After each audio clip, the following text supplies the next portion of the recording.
Hi, I'm Maggie. Thank you for stopping by Crafts the Charm today. I'm so glad you're here. So, I've had a few ideas for coastal wreaths that are something I haven't seen before, and I'm not sure how many of them are going to pan out, but I'd like to go try and make some different coastal wreaths. Let's go have some fun.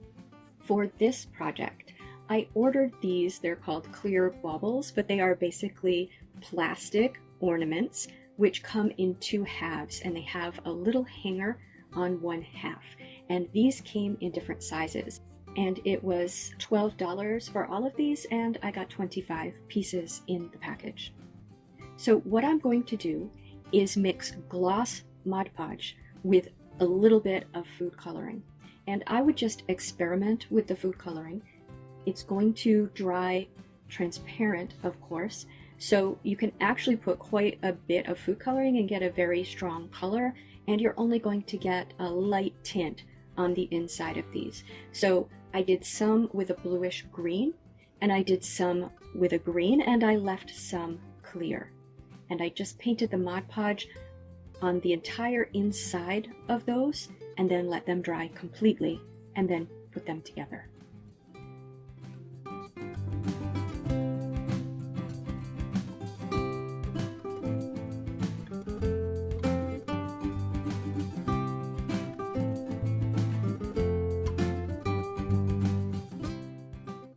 Now, what I have here is a 14-inch wreath form, which I picked up at the Dollar Tree.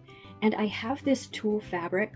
I have two pieces of it. They're each about 2 yards long. I don't think you need quite that much for this project. One is in this light blue and the other is in this light green. And I don't want to cut them. So what I'm going to do is find the center, poke the center through the wreath from the back until I have a good amount on the front that I can spread out and cover the wreath, and then go to the opposite side, poke the other end through, then go to the middle, find the middle, poke the middle through, like that, so that I get it evenly distributed, and then take the other color, the green, and poke that in between the blue. And I think this gives a really fun, beautiful color. What I was going for here was Seafoam, and the baubles, of course, are going to be the bubbles. So now that we have the wreath form with all of the tulle attached to it, I'm going to start attaching the baubles, and I'm going to use silver florist's wire, which I got at the Dollar Tree, through those little holes that are on the baubles. And I'm going to just attach them down to the wire frame of the wreath form. I'm starting with the large ones, distributing them around, and then making clusters of the smaller ones and adding them in. I'm leaving one small area empty where I can put a bow.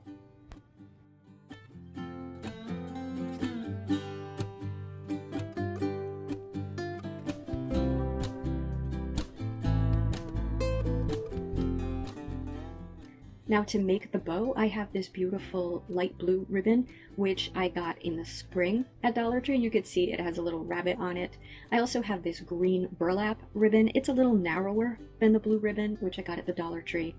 And then I have two ribbons, which are lace ribbon, which look to me a little bit like seaweed. One is a white lace ribbon, which I got at the Dollar Tree. The other is a blue lace ribbon, which I bought off Amazon. And I also have one of the plastic starfish from the Dollar Tree, and I have some pearls. So I made a bow out of the light blue ribbon. I figured out how long I wanted the tail to be and how wide I wanted the bow to be, held the tail length aside, and then just wrapped the rest of the ribbon around itself to create the bow, and left another tail length, fastened it together with the silver florist wire, and then just pulled the loops out to make the bow.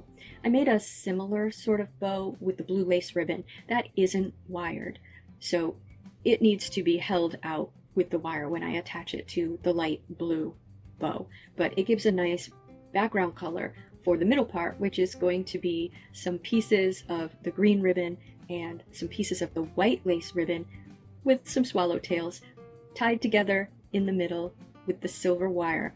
And then I glued the starfish to the silver wire, but I used hot glue, and I would recommend a stronger glue for that, or a stronger glue and maybe a little piece of tape, because as you know, hot glue, it won't hold up to heat. It's not meant to be permanent.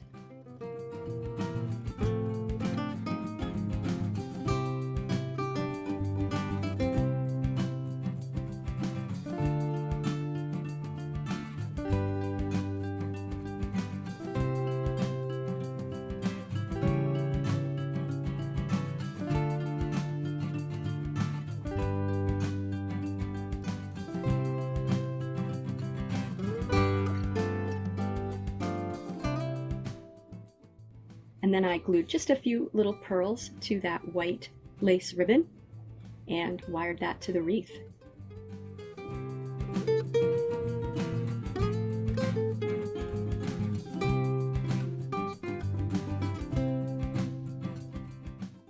And here it is.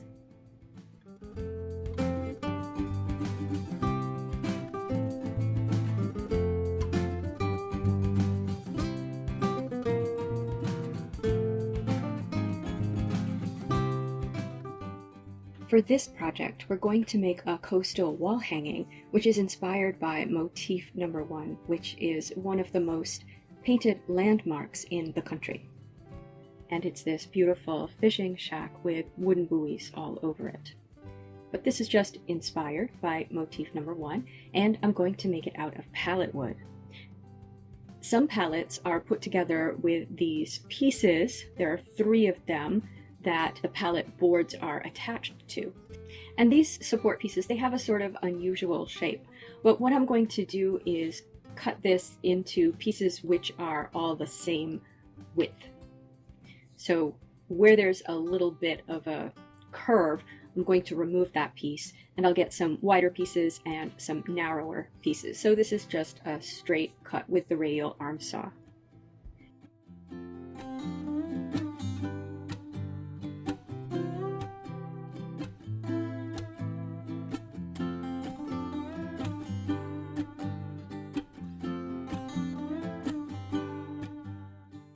And the width of the pieces is just a little bit more uniform than I would like. So I am going to rip one of these pieces. I'm going to do my best to rip one of these pieces on the radial arm saw. So I'm just sort of setting up other pieces so I can clamp it with the clamp so I'm not having my hands anywhere near the saw blade. And I'm going to make one of these just a little bit narrower than the others. And I laid them out, some of them, on this pallet board. Now this pallet board is not very useful to me because it's split. But what I'm going to do is use this as the back piece for this piece. And when I screw the pallet support pieces to it, I can screw them on in multiple places. So that should hold this board together if it starts to split apart. So I've laid the pieces on top of it in roughly the configuration that I think I want. And now I'm just going to trim this to be the correct size. And now I'm going to sand these down quite a lot. I'm using my mouse sander and 60 grit sandpaper, and I did use a few pieces of sandpaper. Not only do I want to get them fairly smooth, and I certainly want to get them so that there are no splinters or rough edges that might hurt somebody, but I really want to sand down all of the angles and all of the corners so that they look like they've been out in the water a lot and they've been smoothed by the water over time. And of course, I'll also sand that back piece as well. Now, motif number 1 is a red building, and my original thought was to make this a very colorful piece, and I would still like to do something like that. Certainly I have plenty of palette wood left. I could do something like that if I wanted to. So I began by painting this a red color and dragging some burnt umber through it, and I really loved the way it looked, but then I decided I wanted this piece to be more blue, white, and gray. So I painted over it with Folk Art Home Decor chalk paint in white adirondack, and a little bit of that red did bleed through, of course, so it did take 3 coats. So you can see here how I painted the blocks, the technique that I used, and you can see the colors that I used. And in the final piece, you can see the sort of configuration. So basically, I'm painting them in shades of blue or blue-green and gray. And I did this by using painter's tape to mark off lines on the blocks. Some of them I painted just 2 colors, some of them 2 colors with a stripe of a different color in the middle, some of them 3 colors. And I want this to be a modern piece, so I'm not aging or distressing these. I'm trying to get nice, solid coverage on them. I think that will contribute to a little bit more of a modern feel, so it's sort of a mix of modern and coastal. So the colors that I used are Folk Art Home Decor chalk paint in nautical, in grotto, in Parisian gray, and in cascade. One of the colors is the nautical mixed with the grotto, which gives a nice deep teal. And where I painted that, I did actually drag a little bit of the nautical over it, just a straight blue. I said I wasn't going to distress it, but I did like the way that that looked. So I laid them out on the board roughly the way I thought they were going to be, and then just tried to mix the colors up so that there wasn't too much of any one color concentrated in any one area of the piece. And this is going to be an indoor wall hanging piece, so I did not seal this in any way.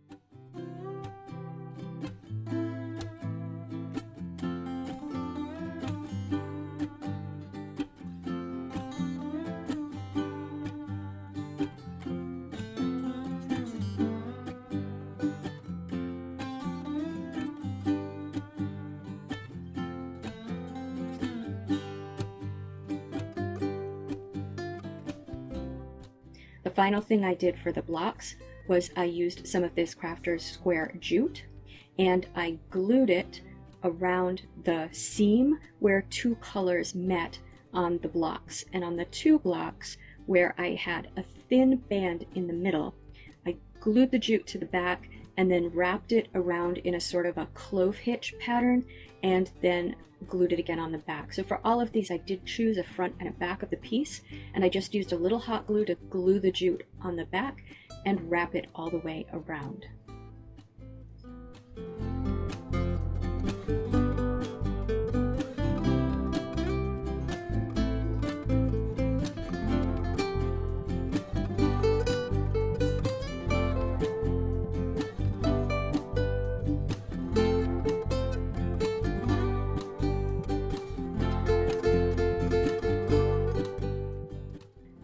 So now that all of the blocks are ready to be mounted, now I have to figure out really what I want this to look like. I put them on the board, and once I was happy with it, I took a picture so I had a reference.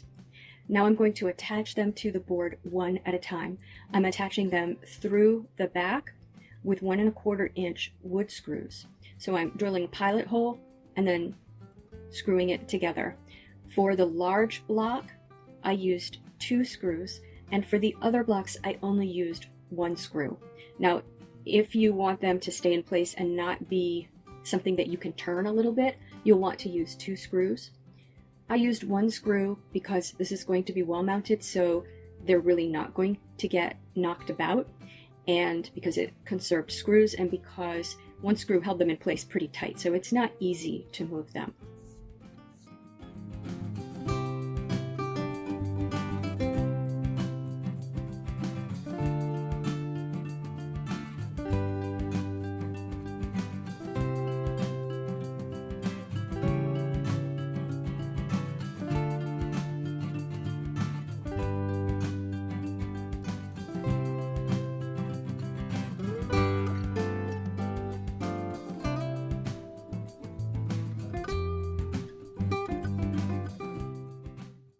Once I had attached them all, I had 1 screw that I wasn't able to get screwed in all the way. It was raised up a tiny little bit, and that happened to be 1.5 inches from the middle of the piece.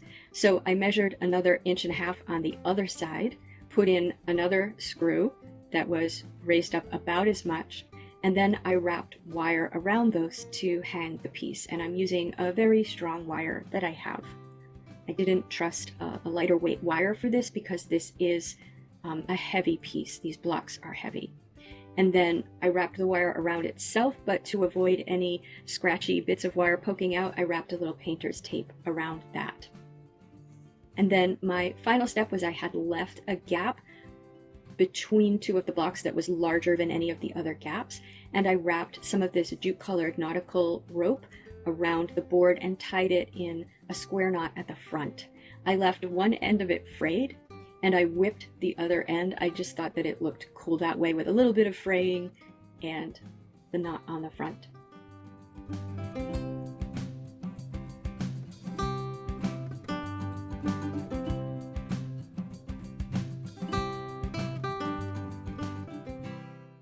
And here it is.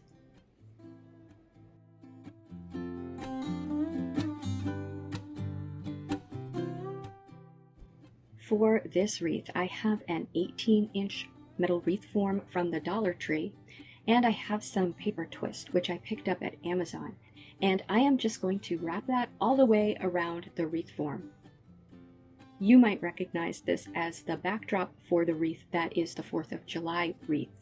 And I realized that this would also make a wonderful coastal wreath. So here is that backdrop, basically dressed up as a coastal wreath. I'm going to quickly go through the process that I used to make this backdrop though. So I wrapped the paper twist all the way around the wreath, fastening it with hot glue along the wires.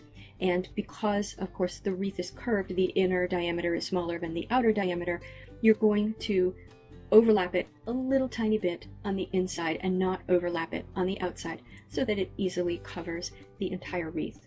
Once I did that, I did paint it, and I painted it with this beautiful denim color, and I went over that with denim mixed with white, but leaving some of the denim showing through because I love that combination of colors. To me, it really does look like old denim, worn out denim, if you've got both of those colors together. For the backdrop, I also used paper twist. This is a circle of cardboard that I decoupaged paper twist onto.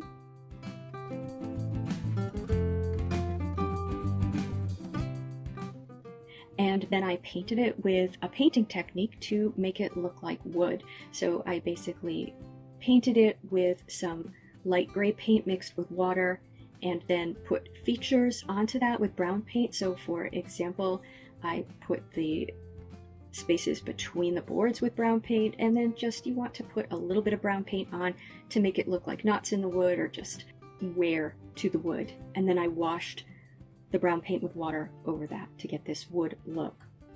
I attached that to the back of the wreath with wire, and then I used some of this nautical jute rope and glued that to the inside of the wreath with hot glue.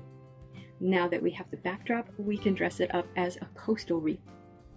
And the first thing I did was I laid it out. What I want to put in the lower left of this wreath is a bunch of shells, and to hold them in place, instead of gluing them to my backdrop, which can be reused if we don't glue things to it, I'm using one of these white net bags that the starfish and the sand dollars come in at the Dollar Tree. And I just open that up, and I'm going to glue the shells to that plus one of the starfish. So again, I just sort of laid out how I wanted them to look, and then I used hot glue to glue them to this plastic mesh bag. Then I placed the piece of plastic bag onto the wreath, and I used thread, white thread, and basically sewed that bag around the rope to hold it in place. I really like to do things without glue as much as possible because I feel like it makes them easier to undo, because I do like to reuse things. I then took one of the fishing net decoration pieces from the Dollar Tree and draped that over that left side of the wreath and tied it in the back. Now finally, I have this lantern from the Dollar Tree, and this is a sort of mining lantern that you can get usually in the fall, but my Dollar Tree still has some. I painted this with a paint effect that makes it look like brass with verdigris, and I have a 2-minute technique on how to achieve this, but basically you paint it with a brass colored paint. You must give it highlights and lowlights, and then to get the verdigris effect, you paint it with a dark bluish green paint, you dab in some black mixed with that paint, and then you dab over that a light bluish green paint. And I am just going to attach this to the upper right of the wreath with a little bit of gold florist wire. And here it is. And the lovely thing about that little lantern is that it has a switch, so you can turn that little light on or off, and it does flicker.